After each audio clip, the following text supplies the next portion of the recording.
Hey, I'm Shantek, and today I'll be showing you how to use WorldGuard to set up protected regions on your Minecraft Java server. I'll be showing you how to do this on the Block Horizon, Java and Bedrock server. You can find out info on how to join in the description of the video. We'll be setting up this region here using WorldGuard. In the chat, 2 slashes and wand will give us the tool we need to set up our region. And if we left click and right click in the opposite corners, this will define the region. And we'll decide how far up we want to protect. In this case, we'll go 30. So 2 slashes, expand, 30 up. We've also selected the floor already, but if we want to give them a couple of blocks extra down, then we can expand down. So 2 slashes, expand, 3 down. And to finalize setting up this region, we need to give it a name. So to do that, single slash, RG for region, define, and then the name. So we'll call it Ocean 01.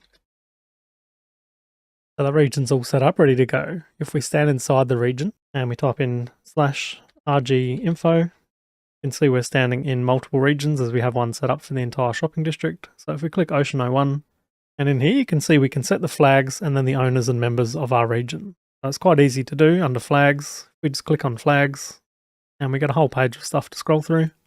As an example, if you had PvP turned off for your entire server and you wanted to make a PvP arena, then you could just enable PvP for the region. When it comes to adding owners or members into your region, you can add individual players here, but if you've got a public or community server set up, you're generally going to have a permission system and groups as well. So if that's the case, you can also add your groups as owners or members.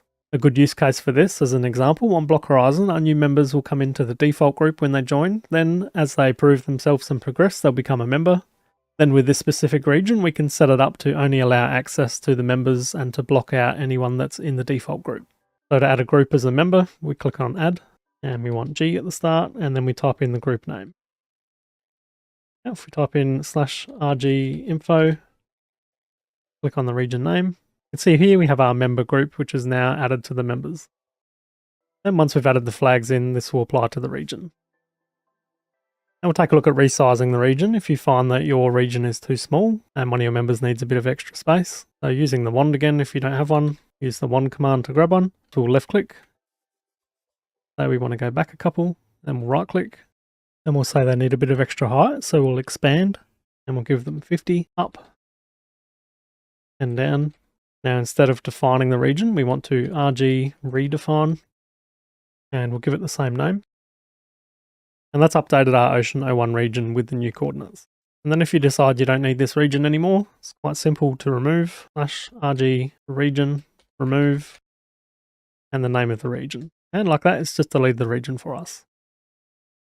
So that covers all the basics of WorldGuard. It's pretty in-depth, so there is a lot more to it. If there's anything specific that you want to see more of, then let me know in the comments, as well as any other plugins or mods that you want to see tutorials for. If you're looking for somewhere to host your Minecraft server, then there's a 10% off code for Many Hat Hosting in the video description. Also join our Discord to check out the Block Horizon SMP.